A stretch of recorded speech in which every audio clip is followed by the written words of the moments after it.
Hello everyone. तो कैसे हैं आप लोग? आशा करते हैं कि सभी लोग मस्त होंगे। तो दोस्तों, आज हम डिस्कस करने जा रहे हैं क्लास 12th का चैप्टर 6 इलेक्ट्रोमैग्नेटिक इंडक्शन। इससे रिलेटेड हमने ऑलरेडी 2 वीडियो को बना रखा है। अगर आपने उन लेक्चर्स को नहीं देखा है तो उसका लिंक डिस्क्रिप्शन बॉक्स में दिया हुआ है। एक बार डिस्क्रिप्शन बॉक्स खोलें और उन दोनों लेक्चर्स को सीक्वेंस वाइज देखें, तो आज का जो हमारा लेक्चर है वो बहुत ही बेहतरीन और क्लियरली आपको समझ में आने वाला है। ठीक है, हमने फैराडेस लॉ को डिस्कस कर दिया था, हेनरी के एक्सपेरिमेंट को डिस्कस कर दिया था। फिर उसके बाद में हमने फ्लेमिंग के राइट हैंड रूल को डिस्कस किया था, Maxwell right hand thumb rule को डिस्कस किया था। ठीक है, और भी कुछ टॉपिक को हमने डिस्कस किया था, जैसे लेंज लॉ हो गया। ठीक है, तो कुछ टॉपिक्स को हमने ऑलरेडी डिस्कस कर दिया था। आइए हम यहाँ पर डिस्कस करेंगे कि कैसे किसी सर्किट में ईएमएफ इंड्यूस्ड होता है। ठीक है, कोई भी सर्किट है, हम जानते हैं कि जब भी मैग्नेटिक फ्लक्स में चेंजिंग आती है तो ईएमएफ जनरेट होता है। ठीक है, और जो मैग्नेटिक फ्लक्स है, ज़रा ध्यान से देखना कि जो मैग्नेटिक फ्लक्स है, मैग्नेटिक फ्लक्स किन किन फैक्टर पे डिपेंड करता है। आप जानते हैं कि मैग्नेटिक फ्लक्स बराबर होता है बी ए कॉस थीटा। ठीक है, बी ए कॉस थीटा आपने ऑलरेडी पढ़ रखा है इस चीज़ को। अगर आपने प्रीवियस वीडियो को नहीं देखा है तो एक बार जाएं, उसको देखें, आप बड़ा ही क्लियरली समझ में आएगा कि ये जो फाई बी है, फाई बी क्या है? Magnetic flux. और इस मैग्नेटिक फ्लक्स की वैल्यू थी B into A cos theta. B क्या है? Magnetic field. ए है एरिया ऑफ क्रॉस सेक्शन, और कॉस थीटा, थीटा यानी कि जो एंगल है मैग्नेटिक फील्ड और एरिया वेक्टर के बीच का जो एंगल है, उस एंगल का कोसाइन फॉर्म है कॉस थीटा। ठीक है, तो यहाँ पर देखो, जो हमारा मैग्नेटिक फ्लक्स है, मैग्नेटिक फ्लक्स में चेंजिंग आने के कौन कौन से कारण हो सकते हैं। इनमें सबसे पहला कारण तो होगा मैग्नेटिक फील्ड। यानी कि हम जानते हैं कि अगर मैग्नेटिक फील्ड में सपोज कर लो चेंजिंग आ गई तो हमारा मैग्नेटिक फ्लक्स भी चेंज हो जाएगा। ठीक है, क्योंकि हमारा जो मैग्नेटिक फ्लक्स है सबसे पहले तो डिपेंड करता है मैग्नेटिक फील्ड पे। अगर मैग्नेटिक फील्ड की वैल्यू पर यूनिट एरिया ज़्यादा होगा तो कह सकते हो मैग्नेटिक फ्लक्स भी ज़्यादा होगा। और अगर मैग्नेटिक फील्ड की वैल्यू कम हो जाए तो वहाँ पे मैग्नेटिक फ्लक्स डिक्रीज हो जाएगा, यानी कि मैग्नेटिक फ्लक्स में चेंजिंग आ जाएगी। या अगर मैग्नेटिक फील्ड की वैल्यू को हम बढ़ा देते हैं और ज़्यादा बढ़ा देते हैं तो मैग्नेटिक फ्लक्स बढ़ जाएगा, और जब मैग्नेटिक फ्लक्स बढ़ेगा तो वहाँ पर भी मैग्नेटिक फ्लक्स में चेंजिंग आ जाएगी। यानी कि अगर मैग्नेटिक फ्लक्स डिक्रीज होगा या फिर मैग्नेटिक फ्लक्स इंक्रीज होगा, in both cases flux will B change. ठीक है, और जब भी मैग्नेटिक फ्लक्स में चेंजिंग आएगी तो वहाँ पर ईएमएफ जनरेट होगा, and due to the generation of EMF electric current will be produced. ठीक है, तो सबसे पहला तो हमने कैरेक्टरिस्टिक देखा कि जो हमारा फ्लक्स है, फ्लक्स डिपेंड करता है मैग्नेटिक फील्ड पे। यानी कि यदि मैग्नेटिक फ्लक्स में चेंजिंग आ जाए तो ईएमएफ जनरेट हो जाएगा। तो हमारा पहला पॉइंट यही लिखा हुआ है, by changing the magnetic field.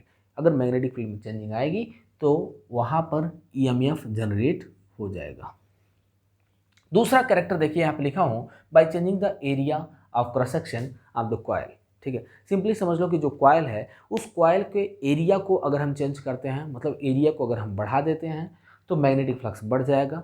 अगर एरिया को कम कर देते हैं तो मैग्नेटिक फ्लक्स कम हो जाएगा, और दोनों ही कंडीशन में फ्लक्स में चेंजिंग आ जाएगी। और हम जानते हैं कि यदि फ्लक्स में चेंजिंग आएगी तो वहाँ पर ईएमएफ जनरेट हो जाएगा, क्योंकि हम जानते हैं कि ईएमएफ बराबर होता है minus D phi upon D t. और अगर हम इस फार्मूले के अकॉर्डिंग देखें तो अगर फ्लक्स की वैल्यू बढ़ेगी या फिर फ्लक्स की वैल्यू घटेगी, in both cases EMF will be induced. और तीसरा है, तीसरा जो कि बहुत ही इंपॉर्टेंट फैक्टर है, वो है एंगल। सपोज कर लो कि एरिया ऑफ क्रॉस सेक्शन हमने कांस्टेंट रखा, मैग्नेटिक फील्ड को भी कांस्टेंट रखा, लेकिन एरिया चेंज होता है, सॉरी एरिया कह रहा हूँ, ये एंगल चेंज होता है। कहोगे सर एंगल कैसे चेंज होगा? सपोज करते हैं कि ये हमारा यूनिफॉर्म मैग्नेटिक फील्ड है। ठीक है, ये एक यूनिफॉर्म मैग्नेटिक फील्ड है। इसमें हम ऐसे रेक्टेंगुलर कॉइल को लेते हैं। आपने एसी के बारे में सुना होगा, एसी के बारे में पढ़ा भी होगा, क्लास 10th में आपको एसी जनरेटर मिला होगा। तो एसी जनरेटर में हम जानते हैं कैसे रेक्टेंगुलर कॉइल होता है, और वह रेक्टेंगुलर कॉइल मैग्नेटिक फील्ड में प्लेस्ड होता है। ठीक है, यूनिफॉर्म मैग्नेटिक फील्ड में सपोज कर लिया हमने यहाँ पर पी क्यू आर एस, एक रेक्टेंगुलर कॉइल ले लिया, इस रेक्टेंगुलर कॉइल को हमने यहाँ पे प्लेस्ड कर दिया है। अभी इसके बीच का एंगल है थीटा। ठीक है, सपोज कर लो कि इसके बीच का एंगल कितना है? थीटा है। और ये टाइम के रिस्पेक्ट में अपने ओरिएंटेशन को चेंज कर रहा है, यानी कि जैसे जैसे टाइम की वैल्यू बढ़ेगी, या ऐसे समझ लो कि टाइम की वैल्यू मान लो चेंज हो रही है, तो यहाँ पर जो एंगल है, angle between this area vector and this magnetic field will be changed. और अगर एरिया चेंज होगा तो कह सकते हैं कि वहाँ पर ईएमएफ जनरेट होता है। अगर मैग्नेटिक फील्ड चेंज होगा तो वहाँ पर भी ईएमएफ जनरेट होगा, और अगर यहाँ पे एंगल चेंज होगा तो उस कंडीशन में भी ईएमएफ जनरेट होगा। ठीक है, तो यहाँ पर देखना, as we know that phi B is equals to मिल जाएगा B A cos omega T. अच्छा देखो कॉस ओमेगा टी मतलब कैसे, यहाँ पर हम जानते हैं बी ए कॉस थीटा होता है, जो कि ऑलरेडी हमने यहाँ पे बता रखा आपको। तो यहाँ पे थीटा के जगह पे अगर तुम चाहो तो ओमेगा टी रख सकते हो। ओमेगा टी देखो कैसे रखेंगे, हम जानते हैं थीटा बराबर होता है ओमेगा टी। कहोगे सर ओमेगा क्या है, ओमेगा जनरली एंगुलर वेलोसिटी को कहते हैं, और टी हो गया टाइम टेकन, और थीटा क्या है, एंगुलर डिस्प्लेसमेंट। तो सिंपली कह सकते हो कि एंगुलर डिस्प्लेसमेंट बराबर होता है angular velocity into time taken. तो इस थीटा के जगह पर लिख सकते हो ओमेगा टी, तो मिलेगा phi B is equals to B A, यहाँ पे ऐसे लिखते हैं बी ए, और कॉस थीटा के जगह पर हम लिख सकते हैं कॉस ओमेगा टी। ठीक है, बट ईएमएफ बराबर होता है, इंड्यूस्ड ईएमएफ बराबर होता है minus D phi B upon D T. ठीक है, तो यहाँ पे क्या करो, फाइव बी की जगह पे फाइव बी का वैल्यू रख लो, तो सिंपली मिल जाएगा आपको ईएमएफ बराबर minus D upon D t, और इस फाइव बी की जगह पे लिख सकते हैं B A cos omega T. तो यहाँ पे मिल जाएगा B A cos omega T.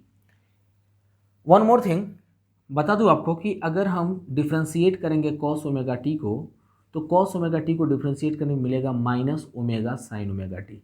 ठीक है, कहोगे सर ये वैल्यू कहाँ से आया, minus omega sine omega T कहाँ से आया, तो इससे रिलेटेड हमने मैथमेटिकल फिजिक्स नाम से एक वीडियो को बना रखा है, जिसमें 3-4 वीडियोज़ हैं, और उसमें हमने बहुत ही क्लियरली बताया है कि किसी टर्म को डिफ्रेंशिएट कैसे करते हैं या फिर इंटीग्रेट कैसे करते हैं। अगर आपने उन वीडियोज़ को नहीं देखा है तो एक बार जाएँ, हमारे प्लेलिस्ट में मैथमेटिकल फिजिक्स के नाम से वो लेक्चर्स होंगे, उसमें आपको क्लियर हो जाएगा कि इसको डिफ्रेंशिएट करने पर minus omega sine omega T कैसे आएगा। ठीक है, तो देखो यहाँ पे ईएमएफ बराबर मिल गया minus D upon D T B A cos omega T. चूँकि हम देख रहे हैं फंक्शन किसका, टाइम का, तो टाइम वाले फंक्शन को हम डिफ्रेंशिएट करेंगे। बाकी बी और ये दोनों कांस्टेंट है। जैसे देखो यहाँ पे मैंने पहले ही बता रखा आपको कि मैग्नेटिक फील्ड क्या है, कांस्टेंट है। तो मैग्नेटिक फील्ड यूनिफॉर्म है और साथ साथ एरिया ऑफ क्रॉस सेक्शन भी कांस्टेंट है। तो जब दोनों कांस्टेंट है तो इन दोनों टर्म को हम बाहर निकालेंगे, तो ईएमएफ बराबर मिल जाएगा B A d upon D t cos omega t. और इस कॉस ओमेगा टी को डिफ्रेंशिएट करने पर हम जानते हैं होता है minus omega sine omega T. तो जब ये माइनस सामने आएगा तो माइनस और माइनस मिलकर हो जाएगा प्लस, तो ईएमएफ बराबर हो जाएगा omega B A sine omega T. ठीक है, ये तो तब हमारे ईएमएफ का वैल्यू तब आया जब एक सिंगल कॉइल है। अगर सपोज कर लो n नंबर ऑफ कॉइल्स हैं, ठीक है, अगर सिंगल कॉइल तो इस कंडीशन में मिल गया EMF is equal to omega B A sine omega T. तो for n number of turns तो लिख सकते हो for n number of turns या n नंबर ऑफ कॉइल्स लिख सकते हैं, ईएमएफ बराबर मिल जाएगा n ओमेगा बी ए, या ऐसे लिखते हैं N B A omega sine omega T. ठीक है, वन मोर थिंग, इस एन बी ए ओमेगा को हम बोलते हैं मैक्सिमम ईएमएफ, या कह सकते हो peak value of EMF. Induced EMF का जो पीक वैल्यू होता है यानी कि मैक्सिमम वैल्यू को हम कहते हैं एन बी ए ओमेगा। तो यहाँ पे लिखते हैं ई नॉट साइन ओमेगा टी। यहाँ पर ऐसे लिख सकते हो क्या, सिंस वो करके E naught is equals to होगा N B A sine omega, sorry N B A omega. ये किसका वैल्यू हो गया, ई नॉट का वैल्यू हो गया। तो यहाँ पे लिख सकते हो where E naught is equals to peak value of EMF. बच्चों यहाँ पे देखिएगा ध्यान से, आपको पता चलेगा कि जो ईएमएफ है, ईएमएफ का वैल्यू फिक्स नहीं है। ईएमएफ का वैल्यू टाइम पे डिपेंड कर रहा है और टाइम के रिस्पेक्ट में इसकी वैल्यू कंटिन्यूसली चेंज हो रही है। इसलिए हम इस ईएमएफ को साइनोसॉइडल ईएमएफ बोल सकते हैं। साइनोसॉइडल कहने का मतलब क्या है कि ये टाइम पे डिपेंडेंट है, यानी कि ये ट्रिग्नोमेट्रिक फंक्शन पे डिपेंडेंट है, और जैसे जैसे टाइम की वैल्यू बदलेगी वैसे वैसे ईएमएफ का वैल्यू भी चेंज होता रहेगा। ठीक है, तो यहाँ पे हमें मिल गया ई नॉट का वैल्यू कितना है, एन बी ए ओमेगा, और इस पूरे टर्म को हम ई नॉट कहते हैं, जो कि हमारा मैक्सिमम वैल्यू ऑफ ईएमएफ होता है। अब जानते हैं कि जब भी करंट सर्कुलेट करेगा, या ऐसे जब भी करंट हमारे सर्किट में ऐसे प्रोपगेट करेगा, कुछ इसमें से इलेक्ट्रिक करंट का प्रोपगेशन होता है, जो अल्टरनेटिंग करंट होता है उसका प्रोपगेशन इसी वे में होता है। हम कह सकते हैं कि एक कंप्लीट ऑसिलेशन में सिर्फ 2 टाइम ऐसा आता है जब ये अपने पीक वैल्यू को शो करता है। ये क्या है, ये मैक्सिमम ईएमएफ हो गया ई नॉट, और ये भी क्या हो गया, मैक्सिमम ईएमएफ हो गया ई नॉट, लेकिन दोनों का डेविएशन अलग है, एक पॉजिटिव डेविएशन में, दूसरा नेगेटिव डेविएशन में है। ठीक है, तो ये जो है मैक्सिमम वैल्यू ऑफ ईएमएफ है, जो कि आप यहाँ पर देख रहे हैं, जो पीक वैल्यू आप देख रहे हैं। ठीक है, बाकी अन्य कंडीशन में इस ईएमएफ की वैल्यू चेंज होती रहेगी। जब मैं अल्टरनेटिंग करंट चैप्टर जब आपको पढ़ाऊंगा तो ये चीज़ें बहुत ही अच्छे से, बड़ी ही क्लियरली समझ में आ जाएंगी। ठीक है, और देखो यहीं से हम फाइंड कर लेते हैं इलेक्ट्रिक करंट का वैल्यू। तो इसके लिए इसको मैं मिटाता हूँ, थोड़ा सा जगह चाहिए इसके लिए। तो देखो लिख सकते हो क्या, एंड आई इज क्या होता है, EMF upon total resistance, external resistance हो गया। तो ईएमएफ की वैल्यू जरा देखो कितनी है, ईएमएफ की वैल्यू है E naught sine omega T whole divided by R. ठीक है, और ई नॉट क्या है, मैक्सिमम वैल्यू ऑफ ईएमएफ। तो कह सकते हो कि maximum value of EMF upon total resistance मिलेगा, क्या बन जाएगा, मैक्सिमम वैल्यू ऑफ करंट मिल जाएगा। तो आई इज टू मिल जाएगा आई नॉट साइन ओमेगा टी। ठीक है, क्योंकि सर आई नॉट क्या है, तो आई नॉट जो है पीक वैल्यू ऑफ करंट है। तो आई नॉट क्या है, peak value of AC.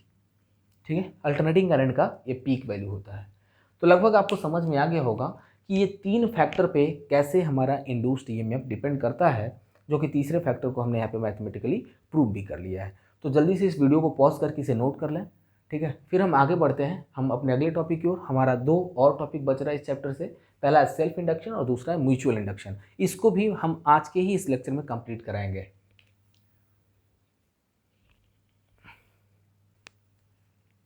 Now our next topic is self induction. ठीक है, देखो यहाँ पे 2 चीज़ें हैं, एक है सेल्फ इंडक्शन और दूसरा है म्यूचुअल इंडक्शन।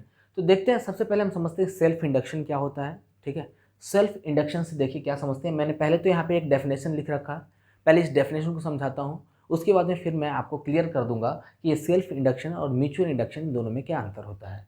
ठीक है, तो देखिएगा यहाँ पे लिखा हुआ है, the phenomenon of production of induced EMF in a coil when a changing current is passes through it is called self induction। ठीक है, देखो मैं इसको सबसे पहले एक एग्जांपल लेता हूँ, इस एग्जांपल से समझाने की कोशिश करूँगा। ठीक है, कि ये सेल्फ इंडक्शन क्या कहता है। अच्छा, इसके नेम से ही क्लियर है, सेल्फ मतलब होता है खुद से, और इंडक्शन मतलब इंड्यूस्ड करना, किसको, ईएमएफ को। यानी कि जब कोई कॉइल खुद से अपने अंदर ईएमएफ को इंड्यूस करता है तो उसको हम कहेंगे सेल्फ इंडक्शन। ठीक है, और खुद से वो अपने अंदर ईएमएफ को कैसे इंड्यूस करेगा, जब भी किसी कॉइल में, सर्कुलर कॉइल में या किसी भी टाइप का कॉइल हो, जब भी किसी कॉइल में अगर जो करंट फ्लो कर रहा है वो करंट यदि चेंजिंग नेचर का हो, चेंजिंग मतलब क्या हो गया कि अल्टरनेटिंग नेचर का हो। ठीक है, सॉरी, हाँ, तो जब भी किसी कॉइल में जो करंट फ्लो कर रहा है वो करंट अगर मान लो चेंजिंग नेचर का हो, यानी कि अल्टरनेटिंग नेचर का हो, तो उस कंडीशन में उस कॉइल में ईएमएफ जनरेट हो जाता है, एक दूसरा ईएमएफ इंड्यूस हो जाता है। और जो ईएमएफ इंड्यूस होगा वो पहले वाले ईएमएफ का, या कह सकते जो अप्लाइड ईएमएफ है उस अप्लाइड ईएमएफ का अपोज करेगा। जरा देखना कि कैसे होता है ये। सपोज कर लो कि हमने एक कॉइल ले लिया, इस कॉइल को हमने कनेक्ट किया हुआ है as a source of electricity से, ये हमारा बैटरी है। जैसे ही हम स्विच को ऑन करेंगे, यानी कि करंट कुछ इस वे में फ्लो करेगा। हम जानते हैं कि पॉजिटिव टर्मिनल से नेगेटिव की तरफ ऐसा कुछ करंट फ्लो करता है, यानी कि इस वे में करंट फ्लो करेगा। हम जानते हैं कि जब इसमें करंट फ्लो करेगा, ये सोर्स ऑफ इलेक्ट्रिसिटी है जो कि चेंजिंग करंट को यहाँ पे इसके अंदर फ्लो करा रहा है। तो कह सकते हो कि जैसे ही करंट इसके अंदर जाएगा, इस कॉइल के अंदर जाएगा, इस कॉइल में मैग्नेटिक फील्ड प्रोड्यूस होगा। ठीक है, और उस मैग्नेटिक फील्ड के कारण फ्लक्स में चेंजिंग आएगी, क्योंकि करंट कंटिन्यूसली चेंज होने वाला करंट है, और यदि करंट कंटिन्यूसली चेंज होगी तो मैग्नेटिक फील्ड में भी कंटिन्यूसली चेंजिंग आएगी। और आपने जस्ट अभी पढ़ा है कि अगर मैग्नेटिक फील्ड में चेंजिंग आएगी तो फ्लक्स में भी चेंजिंग आ जाएगी, और फ्लक्स में चेंजिंग आएगा तो वहाँ पे ईएमएफ जनरेट हो जाएगा, मतलब इसमें एक ईएमएफ इंड्यूस्ड हुआ। ठीक है, तो जो इसमें ईएमएफ जनरेट हुआ उसको हम बोलते हैं इंड्यूस्ड ईएमएफ, इंड्यूस्ड ईएमएफ। ठीक है, तो इसके अंदर जो ईएमएफ जनरेट हुआ, आप देखते हैं इस ईएमएफ का डायरेक्शन कौन सा होगा। तो इस ईएमएफ का जो डायरेक्शन होगा वो कह सकते हो कि फ्लो ऑफ करंट के अपोजिट में होगा, यानी कि इधर करंट फ्लो कर रहा था, करंट हमारा कुछ इस वे में फ्लो कर रहा था। ठीक है, तो जो ईएमएफ जनरेट हुआ वो ईएमएफ इसके जस्ट अपोजिट होगा। क्यों हुआ ऐसा, क्योंकि यहाँ पे करंट में चेंजिंग आ रही थी और करंट में चेंजिंग आने के कारण मैग्नेटिक फील्ड में चेंजिंग आया, और अगर मैग्नेटिक फील्ड में चेंजिंग आएगा तो मैग्नेटिक फ्लक्स चेंज हो जाएगा, और यदि मैग्नेटिक फ्लक्स चेंज होगा तो ईएमएफ तो जनरेट होना ही है। ठीक है, तो यहाँ पे ईएमएफ जो जनरेट हुआ वो करंट के अपोजिट में है। सेम कंडीशन हम यहाँ पर देखते हैं, बस हमने क्या किया है कि जो ओरिएंटेशन है पॉजिटिव और नेगेटिव का वो हमने चेंज कर दिया है। इधर हमने पॉजिटिव टर्मिनल बना दिया, इधर नेगेटिव टर्मिनल बना दिया। जैसे हम लोग स्विच को ऑन कर रहे हैं और उसमें चेंजिंग करंट मान लो जा रहा है, चेंजिंग करंट बोले तो अल्टरनेटिंग करंट मान लो इसमें जा रहा है, इस कॉइल में अगर फ्लो कर रहा है, तो इस कंडीशन में भी ईएमएफ जनरेट हो जाएगा। कैसे होगा अभी जस्ट आप पहले वाले एक्सपेरिमेंट से समझ गए होंगे।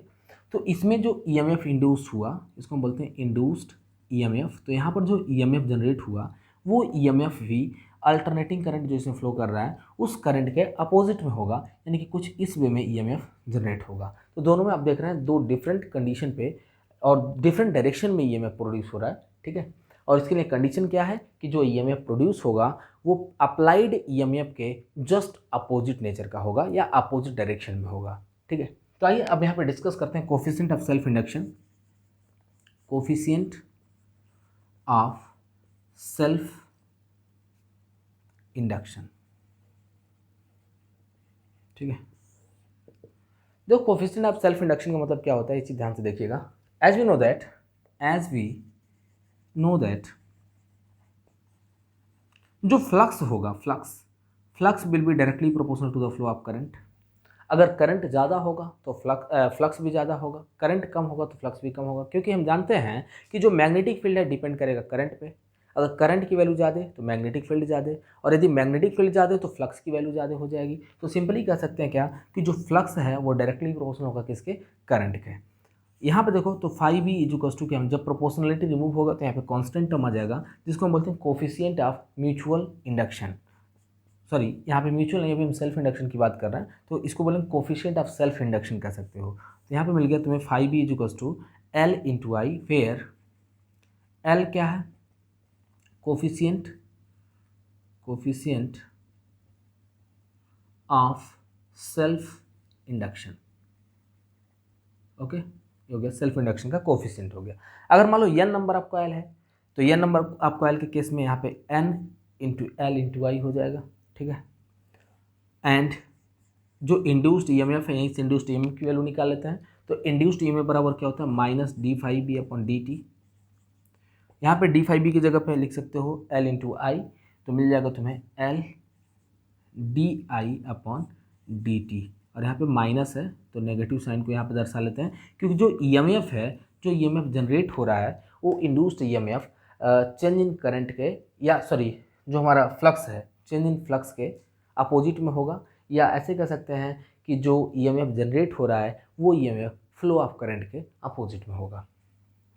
अच्छा देखो, यहाँ से आपको म्यूचुअल इंडक्टेंस का वैल्यू, सॉरी सेल्फ इंडक्टेंस का वैल्यू मिल जाएगा EMF upon D I upon D T. Okay, तो बच्चों आपको समझ में आ गया होगा कि सेल्फ इंडक्शन क्या होता है, और कोफिशिएंट ऑफ सेल्फ इंडक्शन भी समझ गए होंगे। अब बढ़ते हैं अपने अगले टॉपिक की ओर। हमारा अगला टॉपिक है म्यूचुअल इंडक्शन। तो तब तक आप इसे नोट करें वीडियो को पॉज करके, फिर मैं इसे इरेज करता हूँ और आगे बढ़ते हैं।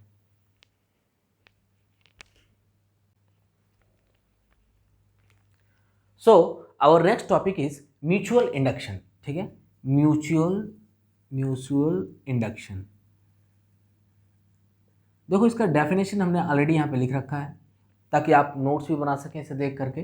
जैसे हमने लिखा, the phenomenon of production of induced EMF in one coil due to the change in current in the neighbouring coil is called mutual induction. ठीक है, लगभग आपको क्लियर हो चुका होगा। वैसे अगर आप सेल्फ इंडक्शन समझ गए हैं तो म्यूचुअल इंडक्शन भी समझ में आ जाएगा। देखिएगा कैसे, पहले केस में आपने जब देखा था जो सेल्फ इंडक्शन है, तो सेल्फ इंडक्शन के केस में जो ईएमएफ में चेंजिंग आ रही थी वो खुद के कॉइल में चेंजिंग आ रही थी। ठीक है, लेकिन यहाँ पर देखिएगा क्या होगा, म्यूचुअल इंडक्शन का सेंस क्या है। अगर सपोज करो नेबरिंग कॉइल है, ये हमारा एक नेबरिंग कॉइल है, जैसे हमने इसको स्विच ऑन किया और इसमें चेंजिंग करंट मान लो फ्लो कर रहा है। ठीक है, चेंजिंग करंट मतलब अल्टरनेटिंग करंट मान लो इसमें प्रोपगेट कर रहा है। ये जो है अल्टरनेटिंग सोर्स है जिससे कनेक्ट किया गया है। तो हम जानते हैं कि जब भी इसमें चेंजिंग करंट फ्लो करेगा तो इस कंडीशन में इसके मैग्नेटिक फील्ड में कंटिन्यूसली चेंजिंग आएगी। ठीक है, और यदि मैग्नेटिक फील्ड में कंटिन्यूसली चेंजिंग आएगी तो आपने फैराडे और हेनरी का एक्सपेरिमेंट भी पढ़ा होगा कि म्यूचुअल कॉइल के कारण, या सिंपली कह सकते हैं कि जस्ट बगल में जो नेबरिंग कॉइल है उस नेबरिंग कॉइल के कारण ईएमएफ जनरेट हो जाता है दूसरे कॉइल में।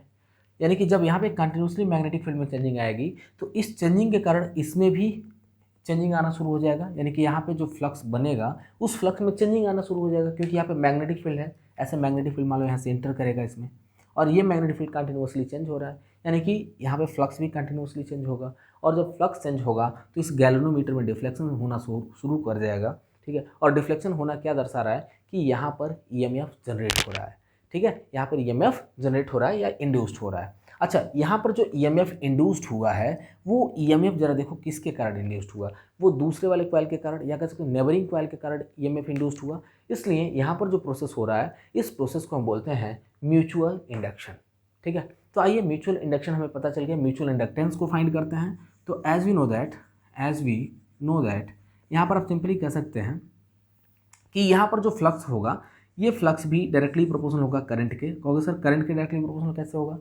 खुद से सोचो, करंट की वैल्यू अगर बढ़ेगी तो मैग्नेटिक फील्ड बढ़ेगा, मैग्नेटिक फील्ड बढ़ेगा तो फ्लक्स बढ़ेगा। अगर करंट की वैल्यू घटेगी तो मैग्नेटिक फील्ड घटेगा, मैग्नेटिक फील्ड घटेगा तो फ्लक्स की वैल्यू घटेगी। यानी कि डायरेक्टली या इनडायरेक्टली कह सकते हो कि जो यहाँ पे फ्लक्स में चेंजिंग आएगी वो चेंजिंग किस पर डिपेंड करता है? आई पे, यानी कि करंट पे डिपेंड करता है। तो कह सकते हो क्या कि यहाँ पे जो फ्लक्स है flux will be directly proportional to I, और जब भी प्रोपोर्शनलिटी रिमूव होगा तो यहाँ पे कांस्टेंट टर्म आ गया एम, ठीक है, एम इंटू आई हो गया। वेयर एम क्या है? Where M is called coefficient of mutual induction, ठीक है। अच्छा, एक चीज़ और देखना, इससे हम क्या कर सकते हैं, ईएमएफ की वैल्यू को फाइंड कर सकते हैं कि इंड्यूस्ड ईएमएफ की वैल्यू कितनी है। तो आप लिखोगे एंड इंड्यूस्ड ईएमएफ बराबर होता है minus D phi upon D T, ठीक है, minus D phi upon D T. तो कह सकते हैं आप कि यहाँ पर जो वैल्यू है फाई की जगह पर फाई की वैल्यू रख सकते हैं, तो एम बाहर आ जाएगा, चूँकि एम कॉन्स्टेंट है तो माइनस एम बाहर आ गया, D I upon D T, ठीक है। तो ये हमें मिल गया इंड्यूस्ड ईएमएफ। यहाँ से अगर हम चाहें तो म्यूचुअल इंडक्टेंस का वैल्यू फाइंड कर सकते हैं, या कोफिशिएंट ऑफ म्यूचुअल इंडक्शन किसी को बोलते हैं, तो मिल जाएगा minus E upon D I upon D T, ठीक है। ये मिल गया हमें कोफिशिएंट ऑफ म्यूचुअल इंडक्शन का वैल्यू। तो तब तक वीडियो को पॉज करके इसे नोट कर लें, फिर हम आगे बढ़ते हैं। हमारा एक टॉपिक और रह गया इस चैप्टर से रिलेटेड, जो है mutual induction due to solenoid, ठीक है। दो सोलेनॉइड को अगर मान लो एक साथ ऐसे हमने पैक कर दिया है, तो इस कंडीशन में दोनों में कौन सा चेंजिंग आएगा म्यूचुअल इंडक्शन में, या उनका म्यूचुअल इंडक्टेंस एक बराबर होगा कि नहीं होगा, उसको हम डिस्कस करते हैं। तब तक आप इसे नोट करें, फिर मैं आगे बढ़ता हूँ।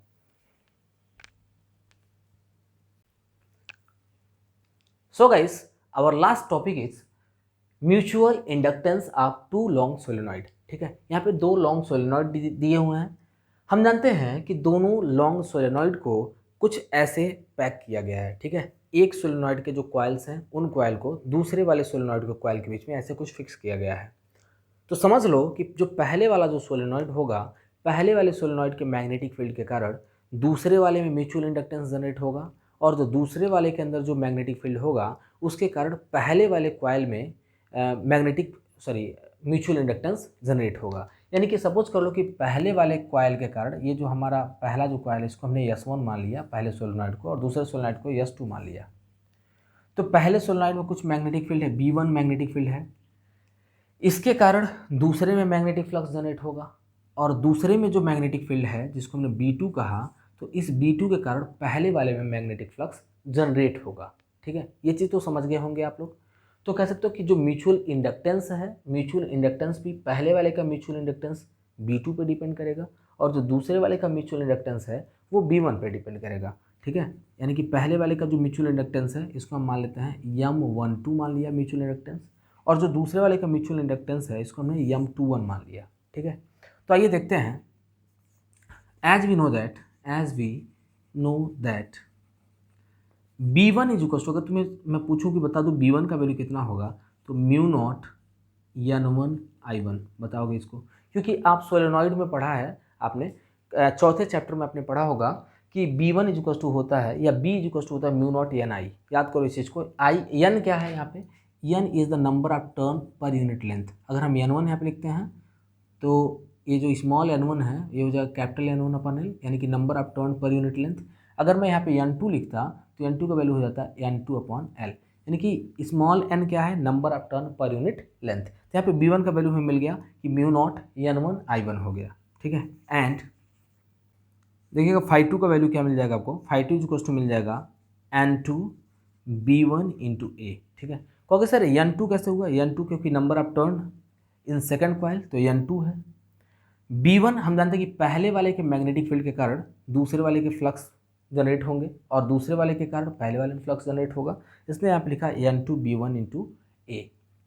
अब देखना यहाँ पे मिलेगा आपको φ2 इक्वल्स टू b1 के जगह पे b1 का वैल्यू रख लो तो मिल जाएगा तुम्हें b1 equals to μ0 n1 I1 और यहाँ पे क्या है n2 इंटू ए, ठीक है। इसी को चाहो तो ऐसे भी लिख सकते हो φ2 equals to μ0 n1 n2 I1 into A/L, ये मिलेगी आपको φ2 का वैल्यू, ठीक है। एंड अगर हम यहाँ पे m21 की बात करें तो m21 बराबर देखो क्या मिल जाएगा, φ2 अपॉन I1, ठीक है ना, φ2/I1 तो मिल जाएगा आपको यहाँ पे μ0 n1 n2 I1 into A/L whole divided by I1। यहाँ पे I1 से I1 कैंसिल हो जाएगा और मिलेगा आपको m21 equals to μ0 n1 n2 into A/L, ठीक है। ये मिलेगा आपको mutual inductance in second coil due to first coil. अब निकालते हैं m12 का वैल्यू। m12 जो होगा जस्ट इक्वल होगा किसके, m21 के। देखिएगा कैसे इक्वल होगा, ये चीज़ हम यहाँ पे फाइंड करते हैं। एंड देखो नेक्स्ट स्टेप जस्ट इसी वे में हम करेंगे, बस फर्क सिर्फ इतना होगा कि यहाँ पे b1 है तो यहाँ पे b2 लिख देंगे, तो b2 इक्वल्स टू क्या मिल जाएगा, μ0 n2 I2 हो जाएगा, ठीक है। μ0 n2 I2 हो गया, तो यहाँ पे φ1 निकाल लो क्योंकि φ1 हम जानते हैं b2 के कारण जनरेट होगा, तो हो जाएगा n1 b2 इंटू ए, ठीक है।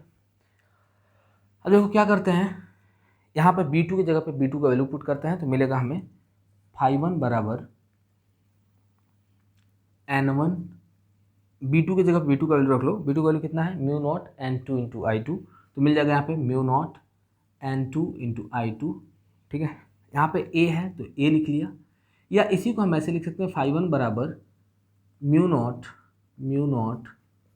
n1 n2 I2 into A/L, ठीक है। क्योंकि n2 क्या था, n2 था जो हमारा n2 स्मॉल n2 है, तो यह है n2 यानी कि number of second coil upon L, तो इसकी जगह पर हमने इसका वैल्यू रख लिया यहाँ, तो φ1 बराबर हमने लिख ही लिया। चलो ठीक है, φ1 का वैल्यू हमें मिल चुका है। अब निकालते हैं यहाँ पे एंड म्यूचुअल इंडक्टेंस निकालते हैं। m12 देखते हैं कितना हो जाएगा, m12 बराबर हो जाएगा φ1/I2, तो m12 बराबर मिलेगा, देखो क्या φ1 की जगह φ1 का वैल्यू रखते हैं μ0 n1 n2 I2 upon A whole divided by I2।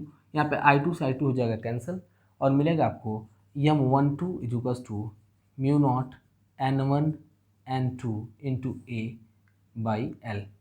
यहाँ पे L छूट गया, इधर L भी लिख लेते हैं साइड में, ठीक है, अपॉन L हो गया। तो आप देख रहे हैं पहले इक्वेशन में हमने सेम यही वैल्यू निकाला था जो दूसरी इक्वेशन में मिला है, तो लिख सकते हैं यहाँ पे from first and second equation m12 equals to m21, ठीक है। यानी कि दोनों ही केस में जो म्यूचुअल इंडक्टेंस है, म्यूचुअल इंडक्टेंस की वैल्यू एक बराबर होगी। ऐसा कब होगी, जब हम देख रहे हैं कि दोनों का एरिया क्रॉस सेक्शन यूनिफॉर्म होगा, ठीक है। तो लगभग आपको समझ में आ गया होगा कि mutual inductance due to two long solenoid जो होंगे वो एक समान होंगे, कब, जब दोनों का एरिया क्रॉस सेक्शन एक बराबर होगा दोनों ही कॉइल के, ठीक है। तो लगभग आपको आज का टॉपिक समझ में आया होगा और यकीनन आपको ये चैप्टर क्लियर हो चुका होगा। आज हमने इस चैप्टर को कम्प्लीटली डिस्कस कर दिया है। अपने अगले वीडियो में मैं डिस्कस करूँगा इस चैप्टर से रिलेटेड न्यूमेरिकल को, जो कि NCERT के होंगे, ठीक है। तो अगर आप हमारे चैनल पर नए हैं तो इस चैनल को सब्सक्राइब करें, बेल आइकन दबाना तो बिल्कुल भी ना भूलना। और काफ़ी रात को आपके लिए वीडियो रिकॉर्ड कर रहा हूँ, इसलिए एक लाइक का हकदार तो हूँ ही यार।